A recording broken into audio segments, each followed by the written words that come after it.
Good day, everyone. This is Green. I'm bringing you another Black Ops HD gameplay and commentary. Today we're playing a Search and Destroy on Villa, and I forgot I'd played this game until I was going back through all my recent games, and it was pretty low down on the list, and I saw 12 and 3 and was like, that's alright. I think I'll come back to this if I can't find anything really good, but then I noticed it was a Search and Destroy and was like, oh, I think I'll cast that game. So, I don't even remember what I did in the game. I just know that the score says I got a 12 and 3, and it's a Search and Destroy. So, without further ado, let's get this started.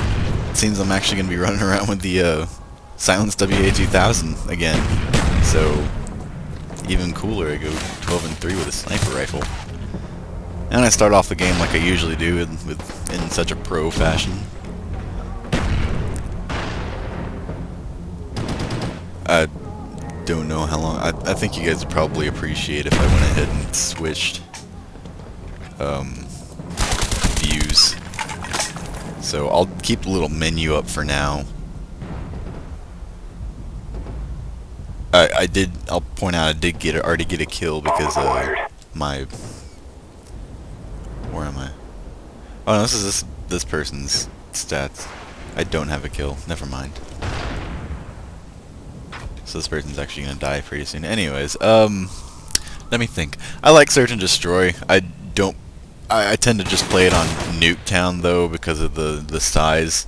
As you can tell, I mean, just watching this game, it's kind of boring to tell you the truth. Let's see if I can get back to myself though. There we go. It's kind of boring on these other maps because they're so big that, I mean, if you die, then the round's going to last a long time. And sitting around doing nothing like this is a little bit boring. So I think this is one of the few games I ever played a Search and Destroy on a different map than Nuketown. Because, I mean, on Nuketown, the longest a round can go is only a couple minutes because I see that grenade coming. I'm like, oh crap, get out of there! You gotta be keeping an eye in the air just to make sure those grenades don't just fall out of the sky onto you. It can happen, so... tips with the sniper rifle. I guess my first tip is, honestly, with the sniper rifle, you're trying to get visual information as much as possible. You want to get where that target is, what they are looking at, where they might be moving in the near future, and you want to give them as little visual information about yourself as possible too. So that was pretty terrible right there. That accuracy was terrible. Anyways, so pretty much if you're up on a ledge like this, I'm not doing a very good job of it, but you're gonna want to crouch down so that you can just barely peek over the edge, whereas anybody trying to look up at you isn't going to be able to see very much at all. Ideally, they won't even be able to really see the top of your head. Some Python action right there. Good job. Get ready for the next round. But pretty much once you get a visual on a target that you're going to be shooting at, you want to see where they are, have a good idea of where they're going to be going, what they're going to be looking at, and stuff like that, what they're possibly going to be shooting at. So you want to get yourself as to not the primary target of your target. You want to crouch down, let them be shooting at someone else, and then wait till you can get a shot lined up like that to where they're not going to be looking at you. And then you want to get that shot off as quickly as you can as soon as you have those crosshairs on your target. I mean, there's no guarantee that your target's going to stand still for a split second for you to shoot them. I mean, certainly they're not going to want to stand still for you to shoot them, so you want to find that split second where you can shoot them. And I mean, usually you're going to shoot targets that are on the run. I mean, most of the time you're not even going to be hitting targets that are holding still. So it's getting just the quick reaction times, really.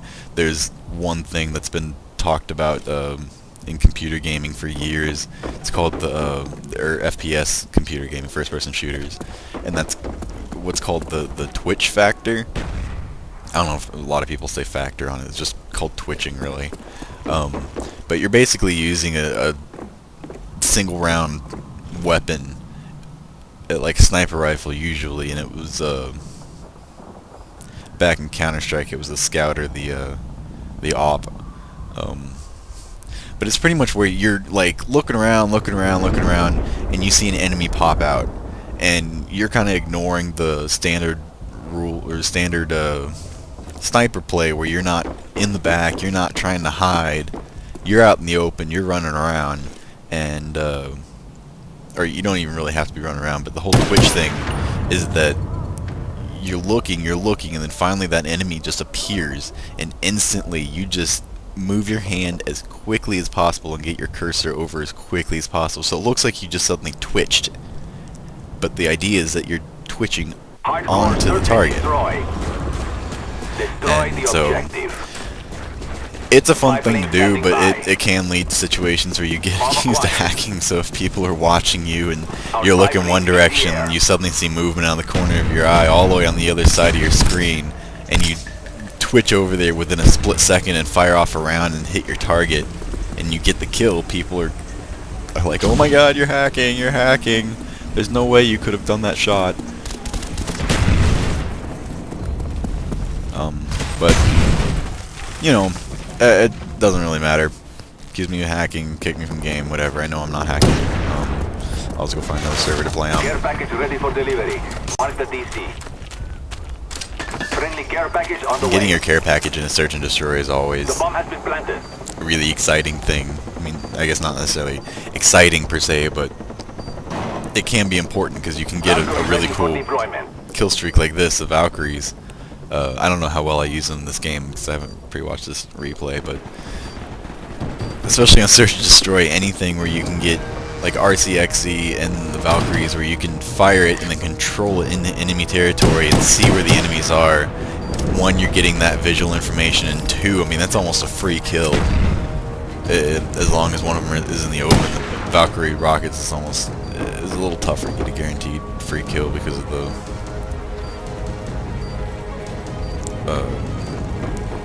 you can't really it has to keep moving in one direction, whereas the RCXD you can control it around the inside. Get ready for the next round. So I'm 6-1 so far, Hardcore search and and destroy.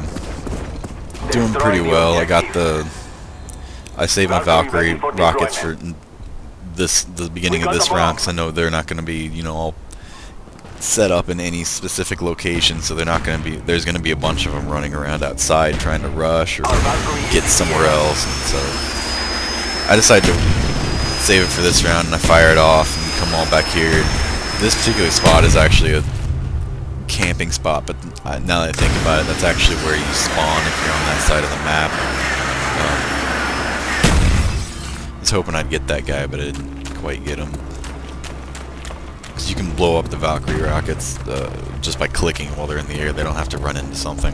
So that can be useful for if it's you're going past an opening like a window or something. I think I noticed my teammate just got shot there from the right. So hopefully I'll be ready to shoot that guy around the corner, but it doesn't look like I noticed him. Oh well, I guess he didn't notice me either. So I shot his friend in the face though. Taking a revolver to the face isn't very comfortable or good for your health. It's actually the opposite. It's kind of bad for your health. I think so. I'm not a doctor, but anyways, I see her bombs right there, so might as well go get it, you know, and toss a flash in there to see if there's anybody looking at it. And since I didn't get a hit marker, obviously there's nobody staring at it. So I grabbed the bomb and I'm running back to the target to blow it up, but I get shot in the back like that somehow. We'll get to see the killing replay maybe. No, I think in replays it'll show the kill cam, which is unfortunate because kill cams are always fun to watch. Destroy the objective. But I mean, even that you saw it and you were watching from my point of view. I did not see that guy whatsoever. He was probably upstairs and came down the stairs at the very last second to see me going out the door, and then got off a shot that registered as a kill or something.